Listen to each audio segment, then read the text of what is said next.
Las nuevas empresas y los principales fabricantes de automóviles se enfrentan a una ardua batalla e incluso las marcas normalmente asociadas a la opulencia son a veces sorprendidas por nuevos rivales o por un cambio en las expectativas de los clientes.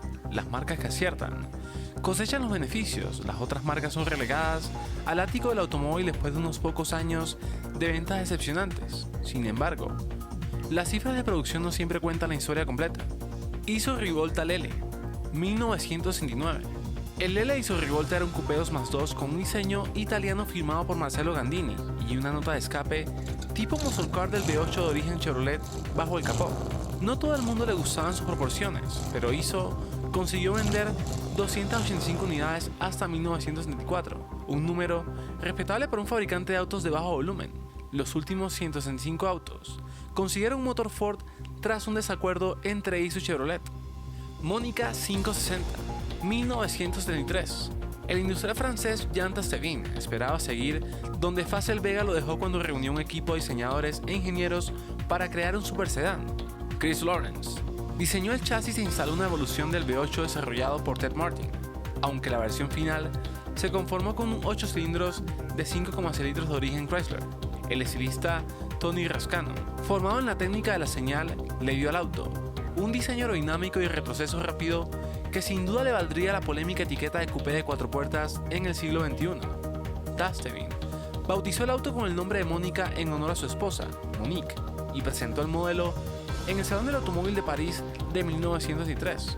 Sabía que el embargo de petróleo obstaculizaría su carrera, pero no obstante, lanzó la producción en la Francia rural y puso el precio del auto a la par de un Rolls-Royce Silver Shadow. Enfrentado a una letanía de problemas, Tastevin terminó la producción en 1975 y cerró la marca. Los historiadores no están de acuerdo sobre el número 560 fabricados y nadie involucrado en el desarrollo del auto ha aclarado la confusión. La mayoría de las estimaciones rondan los 17 ejemplares, lo que hace que incluso los superautos de bajo volumen parezcan un poco mundanos. Maserati 4Porte 2, 1964. Citroën fue propietario de Maserati el tiempo suficiente para poner un motor V6 en el SM y financiar el desarrollo de un 4Porte de segunda generación. Ninguna de las dos marcas tenía dinero de sobra. Maserati fue puesto en liquidación en 1975, así que la necesidad de ahorrar dinero fue la guía del proyecto. Como resultado, el entonces nuevo 4Porte estaba estrechamente relacionado con el SM bajo la chapa diseñada por Bertone. Tenía tracción delantera, estaba impulsado por un motor V6 y contaba con una suspensión hidroneumática. El 4Porte segunda generación era un poco más lento y menos potente que el modelo original, con un motor V8, pero el hecho de que existiera tras el embargo del petróleo de 1973 fue un verdadero placer. Desafortunadamente, los problemas financieros alcanzaron a la berlina y no fue homologada en el mercado europeo.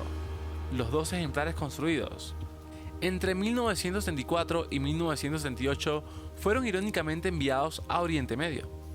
Rolls-Royce Carmack, 1965.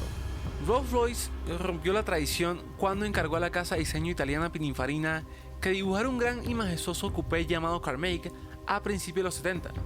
La firma normalmente mantenía el trabajo de diseño en casa, pero esperaba que pagar por el ADN italiano generaría un coupé con un poco más de estilo.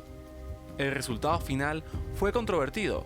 A algunos les encantó, otros lo odiaron, pero nadie pudo ignorarlo. La chapa escondía el probado V8 de 6,75 litros de Rolls-Royce y una transmisión automática de General Motors. Algunos lo llaman la berlina más cara de Rolls-Royce hasta ahora, y alabó su muy avanzado sistema de aire acondicionado automático, que tardó años en desarrollarse. 530 unidades se vendieron entre 1975 y 1986 y la mayoría de la producción terminó en los Estados Unidos. Alfa Romeo Alfa 6, 1979. Los planes de Alfa Romeo de introducir el 6 en 1973 descarrilaron cuando la crisis del petróleo hizo que la idea de conducir un gran berlina sediento de combustible fuera desagradable para todos, excepto para los automovilistas más ricos. Los ejecutivos consignaron el proyecto en el ático del automóvil hasta finales del 70, cuando los mercados del petróleo parecían haberse asentado. Alfa Romeo hizo varios cambios antes de lanzar la producción. pero los primeros 6 que se salieron de la línea ya parecían anticuados. El V6 de 2,5 litros con carburador era una verdadera joya de motor, pero su alto consumo de combustible levantó las cejas incluso en el 80. En 1983, trajo revisiones de estilo, inyección en combustible Bosch y un turbodiesel disponible, pero las mejoras fueron muy escasas y demasiado tarde. La producción terminó en 1987 después de que Alfa Romeo construyera aproximadamente 12.000 unidades. Lincoln Continental Turbodiesel, 1983. Para el año modelo 1984, los compradores del Continental podían elegir entre un V8 de 4,9 litros y 140 caballos y un turbodiesel de 2,4 litros de 6 cilindros rectos construido por BMW y ajustado a 115 caballos. Era la misma unidad que impulsaba el 524 turbodiesel. Lincoln cobró $1.235 por el motor alemán. Resultó que los compradores de Mercedes no querían un Lincoln y los compradores de Lincoln no querían un diésel. La opción desapareció en 1985. CX-A-CX, 1985. Citroën dejó el mercado americano en 1964 y no ha vuelto desde entonces.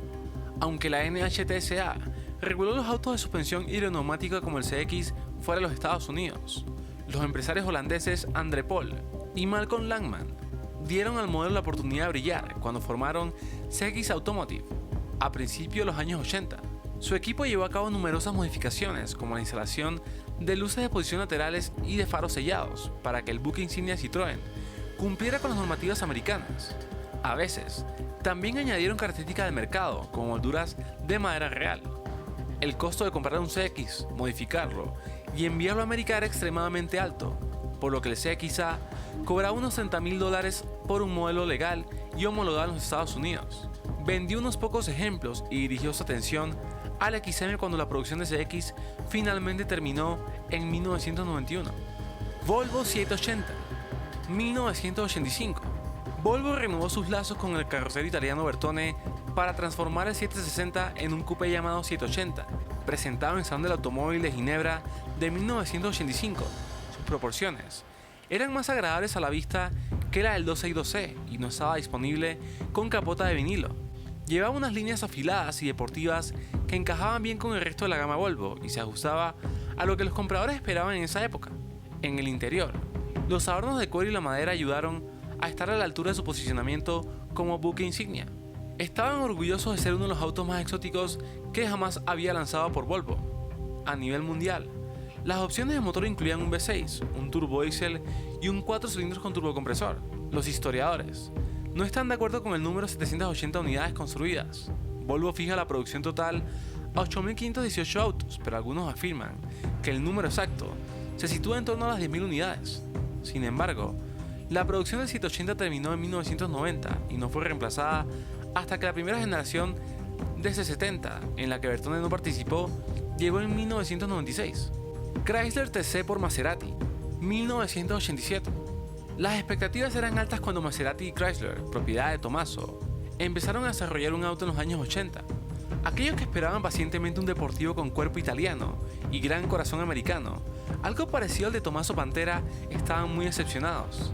Los dos improbables socios crearon el Chrysler TC por Maserati, un descapotable cuyas líneas eran demasiado similares a las del LeBaron. Chrysler presentó el modelo en 1987, comenzó a recibir pedidos en 1988 y comenzó las entregas durante el año modelo 1989 después de varios costosos retrasos asociados a la decisión de construirlo en Italia. Los primeros ejemplares del TC de Maserati recibieron un motor Chrysler Turbo de 2,2 litros y 4 cilindros, pero el modelo de 1990 trajo un V6 de 3 litros prestado por Mitsubishi. Una versión actualizada de 2,2 litros ensamblada por Maserati, con una culata de doble árbol de levas construida por Cosworth, estaba disponible opcionalmente, pero rara vez se seleccionaba. Un rendimiento decepcionante, un diseño anónimo y un alto precio de aproximadamente $35.000 no eran bases sólidas sobre las que construir un auto de lujo. Solo se fabricaron unas 7.300 unidades cuando la producción terminó en el 91. En un extraño giro del destino, Fiat compró Chrysler 2 años después y recuperó a Chrysler en 2014. Lexus ES de primera generación de 1989. Toyota inicialmente imaginó al Lexus LS original como un modelo insignia. Los ejecutivos decidieron que se merecía su propia marca después de ver los resultados de la investigación de mercado, especialmente en los Estados Unidos, pero no querían que se mantuviera por sí solo, así que se le exusificó un Camry en el S. Hizo su debut junto a la S en el Salón del Automóvil de Detroit de 1989 y se posicionó como una alternativa más pequeña y barata al S. Lexus comenzó a vender el S en septiembre de 1989, un mes después de recibir los primeros 1000 ejemplares del S. Ambos modelos eran populares y la nueva empresa había registrado 16.000 ventas a finales de 1989. La segunda generación del S llegó en 1991 con un diseño específico de Lexus por dentro y por fuera. Acura Vigor de 1991. Acura, propiedad de Honda, colocó el Vigor entre el Integra y el Legend. Sus principales rivales eran la tracción trasera, pero los ingenieros decidieron instalar el 5 cilindros de 2,5 litros y 166 caballos en sentido longitudinal de norte a sur para mejorar la distribución de peso sin enviar potencia a las ruedas traseras. En el papel, este diseño ofrecía lo mejor de ambos mundos. En la aplicación, siguió siendo un compromiso y no uno muy exótico. Acura reemplazó el Vigor con el TL durante el año modelo 1995. El modelo de 2,5 toneladas continuó con el motor de 5 cilindros, mientras que el de 3,2 litros ganó un V6 compartido con el Legend más grande. Mazda 929 de 1991. También conocido como el Serenia, el 929 era un modelo tan oscuro que incluso ha desaparecido del radar de algunos fans de Mazda. El rediseño de 1991 trajo un aspecto mucho más elegante y detalles como la dirección de las 4 ruedas para ayudar al 929 a destacarse en un creciente campo de batalla. El único motor disponible era un V6 de 190 caballos y 3 litros que hacía girar las ruedas traseras mediante una transmisión automática. Mazda le puso al 929 un precio de $23.500 en 1992. No era el modelo más caro de la compañía, el RX-7 tenía ese lugar, pero se situaba en la misma gama de los autos premium japoneses como el Acura Vigor. El 929 siguió siendo un desválido y se retiró durante el año modelo 1995, momento en el que su precio aumentó a $35.795. Lincoln Mark 8 de 1992. Introducido en 1992 como un modelo de 1993, el Mark 8 representó la máxima expresión del enfoque de Lincoln sobre el lujo durante la década del 90. Compartía su plataforma básica con el Mercury Cougar de séptima generación y con el Ford Thunderbird de décima generación, pero recibió un diseño llamativo y futurista al revés. Venía cargado con airbags duales, una función de memoria para el asiento del conductor eléctrico y una suspensión neumática que reducía la altura del vehículo a altas velocidades. Lincoln cobró $36.640 por él, lo que era un precio justo considerando su nivel de equipamiento. El segmento de los coupés de lujo personales se derrumbó durante la década del 90 y el Mark 8 cayó en él. Las ventas terminaron en 1998 después de que Lincoln construyera un pequeño lote de los modelos de la edición coleccionista engalanado con emblemas dorados en el exterior y con adornos de madera en el interior. Cada comprador también recibió un juego de lingotes de plata. Mercedes-Benz CL de primera generación de 1992. El Mercedes-Benz clase S W140 superó al CL de 2 puertas llamado 140 internamente y lanzado como el SS por su amplio margen. El Gran Coupé compartía su nombre con una locomotora australiana, lo cual era apropiado considerando que era pesada, potente y su lista de características estándar era más larga que la de un tren. Los compradores del CL podían elegir entre un V8 y un poderoso V12, pero su carrera se vio empañada por la caída general de la demanda de los coupés de 4 plazas construidos para el confort total, no para el rendimiento. Aproximadamente 26.000 unidades del primer CL se vendieron en todo el mundo entre 1992 y el año 2000. Su sucesor, de aspecto más elegante, el CL de la generación C215, lanzado en Alemania en el 99, fue casi el doble popular. Mazda Millennia de 1994. Mazda parecía listo para seguir a sus competidores japoneses en el segmento de los autos de lujo cuando anunció una submarca llamada Mati en el 91. Su lanzamiento estaba programado para 1994 con una línea de 3 autos que consistía en el 300, el 500 y el 1000. Este último debería haber recibido un V12. Este ambicioso proyecto estalló en 1992 cuando la economía japonesa se derrumbó y la estadounidense entró en recesión. El modelo básico de Amati se convirtió en el C26.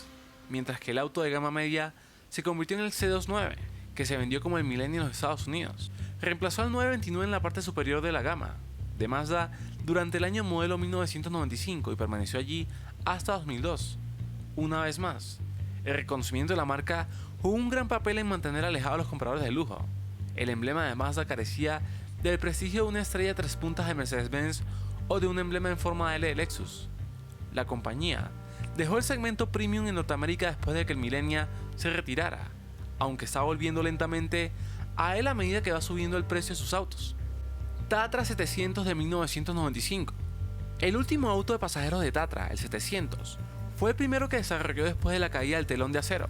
Sus sedanes con motor trasero y calefactores de viento pasaron décadas sirviendo al gobierno checoslovaco, por lo que no podían y no necesitaban inclinarse demasiado hacia el decadente territorio de los autos de lujo. Las cosas cambiaron después de que Tatra aterrizara en el mercado libre y se encontrara de repente en el mismo terreno de Mercedes-Benz y Audi. Los ejecutivos no encontraron mejor manera de romper lazos con su pasado comunista que desvelar el 700, con un V8 de 3,5 litros refrigerado por aire montado detrás de las ruedas traseras, en el Hotel Hilton de Praga. Las ventas fueron menores de la esperada, en parte porque muchos todavía asociaban el nombre de Tatra con los viejos autos del gobierno comunista, y Tatra supuestamente perdió dinero con los pocos ejemplares que logró vender. La producción terminó en 1999 después de que Tatra construyera menos de 100 unidades. El número final se ha perdido para toda la historia. Cadillac Catera de 1996. El primer intento de Cadillac de enfrentarse a sus rivales europeos con un modelo compacto, el Cimarrón de 1982, terminó arrojado en los armarios más oscuros de la historia del automóvil. La empresa le dio otra oportunidad al segmento cuando lanzó el Catera en 1996 como modelo del 97. No nació con un emblema de Cadillac en la parrilla, fue un Opel Vauxhall Omega con un diseño y ajustes específicos para el mercado. En ese momento, la línea de Cadillac todavía consistía principalmente en yates terrestres de suspensión suave, por lo que el Catera, que se comercializaba como el Caddy que hace zigzags, sobresalía como una oveja negra. Por consiguiente, muchos compradores pasaron por alto sus cualidades, se conducía razonablemente bien en la mayoría de los casos y se dirigieron directamente a las marcas alemanas y japonesas más comúnmente asociadas a las berlinas deportivas. La producción de este Cadillac, construido por Opel, terminó en 2001 después de que se vendieran aproximadamente 95.000 unidades en el mercado americano. Lexus HS 2008. Lexus marcó dos casillas con el HS que presentó en la edición 2008 del Salón del Automóvil de Detroit. Primero, posicionó el auto como un modelo de entrada. Segundo, lo hizo disponible exclusivamente como un híbrido. La empresa matriz Toyota notó que el comprador promedio del Prius tenía un alto ingreso, así que Lexus razonó que podía beneficiarse fácilmente de esta tendencia. Se suponía que el uso de los llamados plásticos ecológicos para construir piezas interiores aumentaría su atractivo entre los automovilistas que querían ser ecológicos y contarlo al mundo. Los compradores estadounidenses no estaban interesados en un pequeño Lexus híbridos y las ventas alcanzaron un máximo de 10.663 unidades durante el año calendario 2010 antes de embarcarse en una caída libre. Las ventas terminaron en 2012, después de que unos 21.000 unidades del HS encontraran un hogar en los Estados Unidos. Les fue un poco mejor en su país de origen, Japón. Hyundai Ecus de 2009.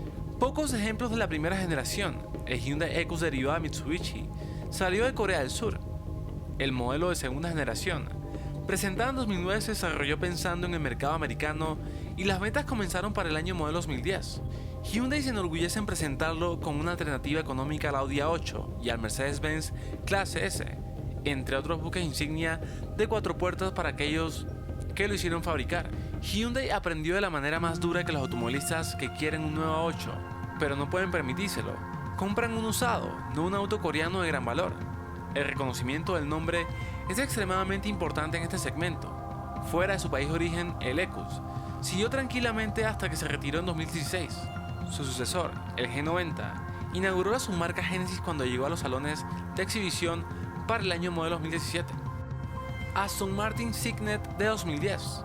La decisión de Aston Martin de convertir el Toyota IQ en el Signet se basó en el pánico. La compañía se enfrentó a multas enormes si no cumplía con las estrictas regulaciones de emisiones que entraban en rigor en la Unión Europea en 2012. Su gama de máquinas de alta potencia la puso en desacuerdo con las regulaciones. y el desarrollo de una auto de ciudad que consumiera mucho combustible desde cero habría sido costoso, lento y en última instancia inútil. Darle al modelo Toyota una inyección de Botox fue la salida fácil. Se fabricaron 593 unidades del Signet entre 2011 y 2013, un número que estaba muy por debajo de la meta anual de 4.000 unidades fijada al principio. En 2020, se ha olvidado en gran medida. Hay un puñado zigzagueando por las partes elegantes de las grandes ciudades europeas y desde 2018 hay un entusiasta a la deriva por la campiña británica en un ejemplo ampliado y modificado alimentado por un Vantage S, 430 caballos de un V8. Fue encargado por un cliente y Aston Martin prometió que seguiría siendo un modelo único.